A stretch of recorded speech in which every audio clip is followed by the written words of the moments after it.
Здравствуйте, мои дорогие подписчики и гости канала. Тема сегодняшнего видео не джинсовая, и я боюсь, что она не такая интересная. У меня есть одна не совсем стандартная подушка, и к моему великому стыду наволочка для нее только одна. Мне приходится каждый раз после стирки ее как-то быстренько сушить, утюжить. Честно говоря, надоело. Мне нужна вторая наволочка. Поскольку кроме переработки старых джинсов я увлекаюсь и пэтчворком, и квилтингом, то шить наволочку я буду в пэтчворк технике пазлы. Техника эта для меня не новая. Я в этой технике шила несколько одеял. Сейчас покажу фотографии своих работ, которые я нашла в компьютере, и приступлю к пошиву наволочки.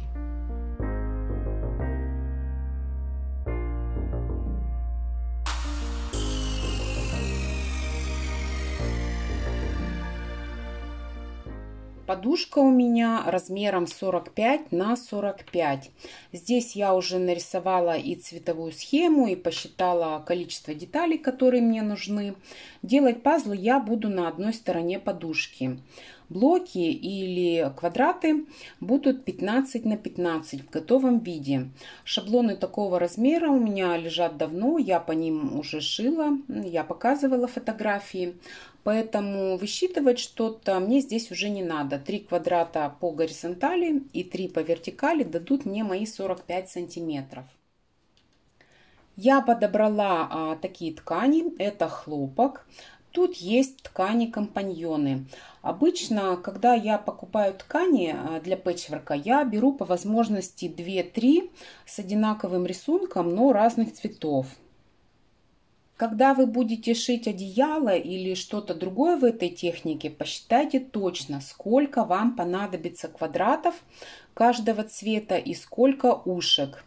С ушками нужно быть повнимательнее, выкраивать их надо правильно. Что я имею в виду?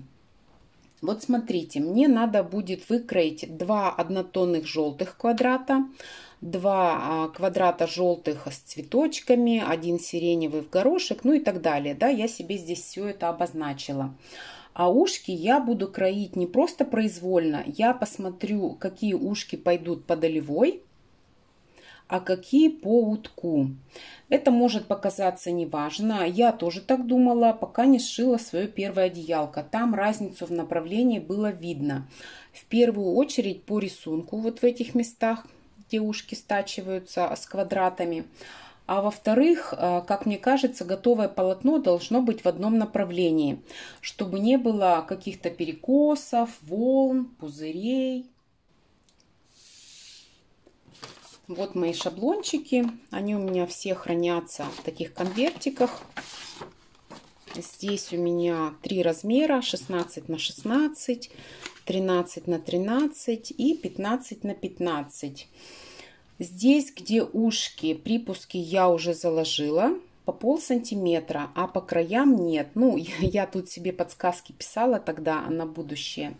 Сейчас я выкрою все детали и приступлю к сборке полотна.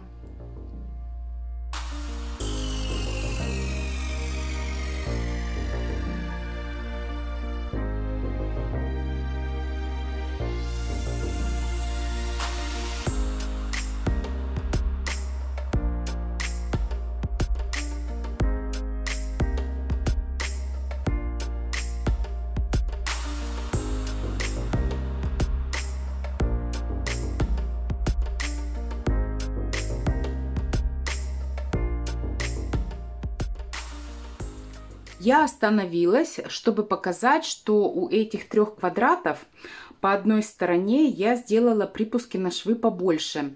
Смотрите, внизу подушки у меня будет молния, и моих 0,75, которые я всегда делаю, здесь не хватит. Поэтому по нижнему срезу я сделала 1,75 припуски на швы. Это стоит учесть тем, кто захочет потренироваться на каком-то небольшом изделии с молнией.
Первые 3 ушка я уже вточала.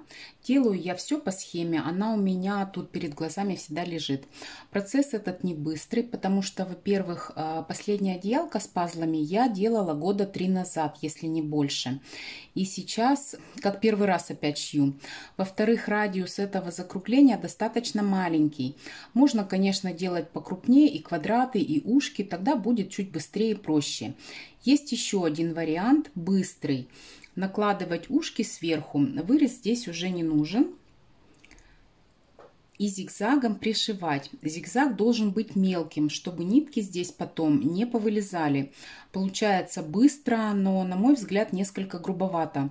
Как вы поняли из предыдущих видео, я за скоростью не гонюсь. Мне важно, чтобы все было красиво и аккуратно. Опять же, на вкус и цвет, товарищи, нет. Попробуйте, может быть, вам такой вариант понравится больше. Здесь вот видно, я припуски на швы заутюжила все.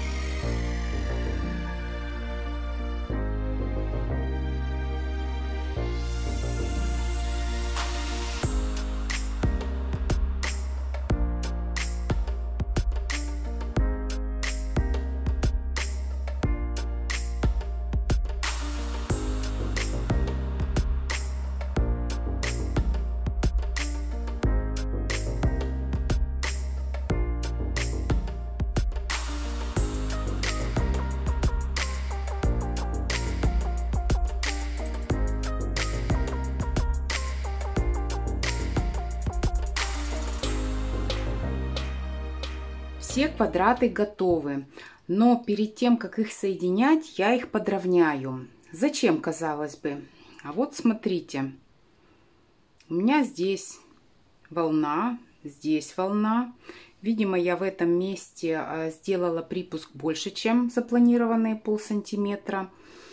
Мне надо все-таки, чтобы у меня все горизонтальные и все вертикальные линии сходились в этих точках крест-накрест. Если я оставлю вот в таком виде на все квадраты и источаю их, то получится непонятно что. Все будет перекошено. Тут, естественно, у меня не сойдется, где-то будет пузыриться. Для того, чтобы этого не было, все квадраты должны быть абсолютно одинаковыми. Подрезка блоков и их выравнивание очень важный этап.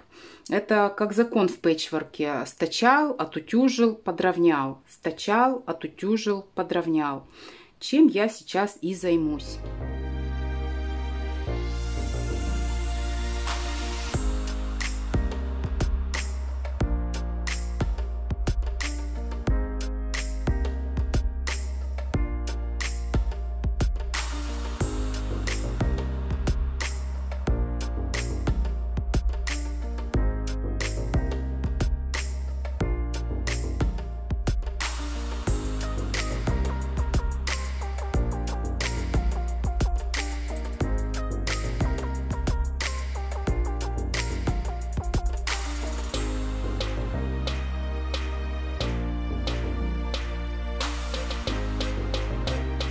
Блоки я стачала, все припуски на швы я разутюжила.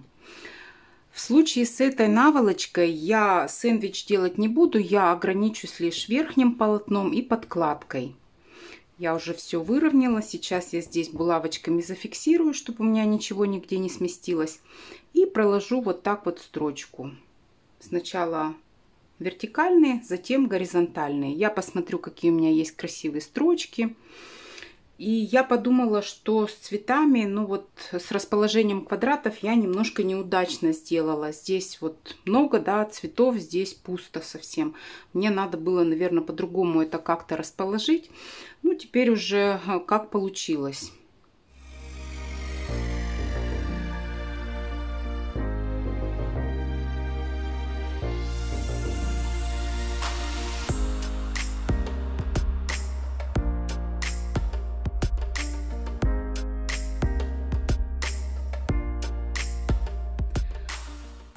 Вот такую строчку я выбрала, она заметная, плюс сами нитки контрастные, да, как мне кажется, они снивелировали здесь вот блеклость, вот в этом месте, и получилось, ну, в общем-то, даже ничего для наволочки. Нижний срез я уже обработала, на обратной стороне тоже обработала. Сейчас я втачаю сюда молнию. Стачаю остальные срезы и покажу, что получилось.